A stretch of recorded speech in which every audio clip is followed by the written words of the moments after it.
The subject of this episode covers something that very much confused me when I was first getting into all of this stuff, and that's the idea of getters and setters. So let me show you what I mean. Let's create something very simple, a person class. And we know we can set it up just like this. Now, imagine that when we create a new person or instantiate a new person object, we require a name to be given. Okay, well, we've learned that we can use the constructor for that. So we will accept a name, and then I will assign it. This name equals name, and then set the property here. Once again, I'm using public here, at least until episode 3, when we dig into privacy a bit more. So now, and we'll just do this right here at the bottom, we'll say John equals a new person, and we'll pass in his name. And we know that this should work great. But next, what about when we need to set the age of John? Well, if we follow the steps from the previous episode, we would do something like this. John, and how about a property called age, and he will be 30. So we just add that property on. And now, if we var dump the John object, and if we run this, we get our name and also the age. So it seems like this is great. No problem here whatsoever. Even better, if we later need to change John's age, maybe he has a birthday, so age ++. And if we run that again, yes, that's been updated too. So at what point would getters and setters really factor into the equation? And when I was first learning about all of this, that was the exact question I had. It actually took me a really long time to learn the answer to this question. So hopefully I can save you some time. The reason why we use getter and setter methods is to give ourselves a little bit of protection and security. For example, imagine that in the scope of your application, we don't actually allow any person who is younger than 18.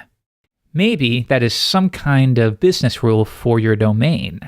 But the problem is, because we're using properties in this way, we could actually end up with a person who is younger than 18, like 15, or even we could do -5. We don't really have any protection there. And worse, what if we had this type of stuff scattered throughout our entire application? Well, when we had these new rules and pieces of validation that we need to enforce, well, that becomes a lot more difficult because we are referencing these properties directly.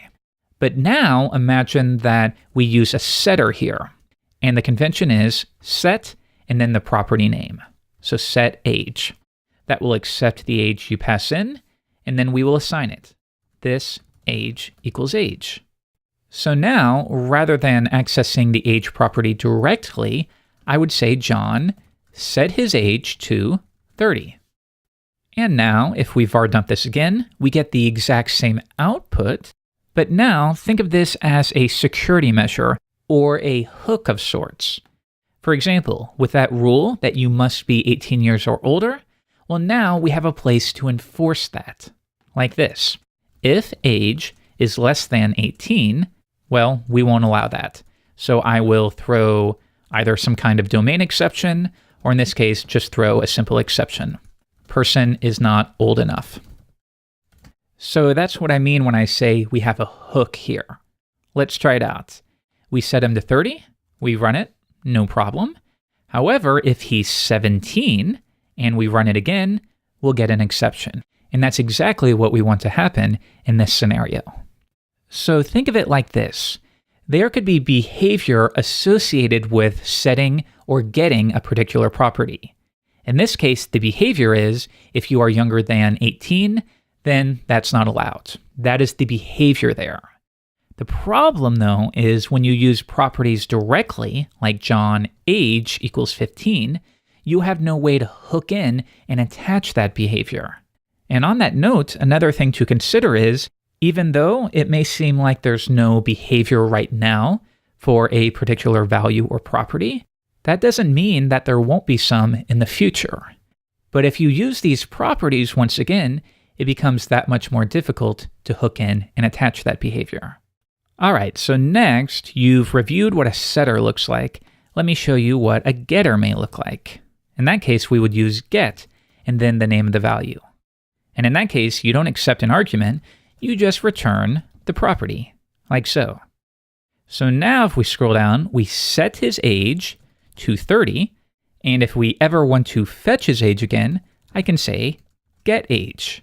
So if we run this in the browser, we should get 30, and we do. So let's talk about behavior again. Now imagine that your manager or someone attached to the business tells you that maybe we need to return their age in terms of days rather than years. It's a very silly example, but you get the idea. We are trying to introduce behavior that would be almost impossible if we used the property syntax here. Okay, so let's see what that looks like. When we get an age, well, we just want to multiply that by the number of days in the year. That way, if you're 2 years old, we would return 730.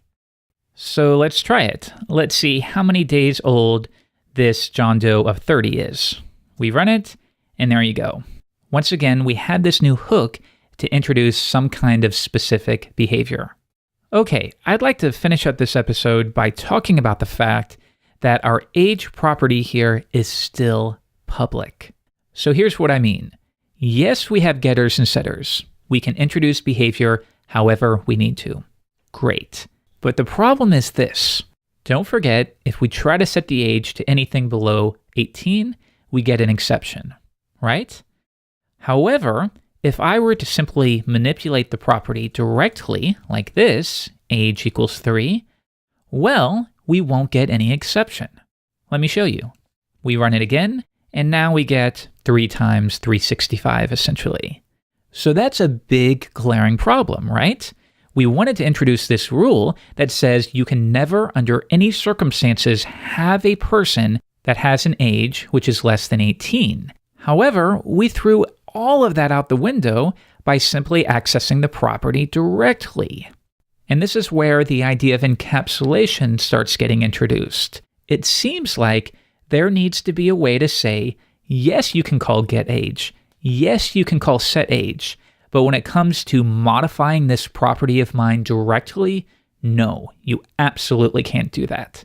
So I will show you how to do that very thing in the next episode.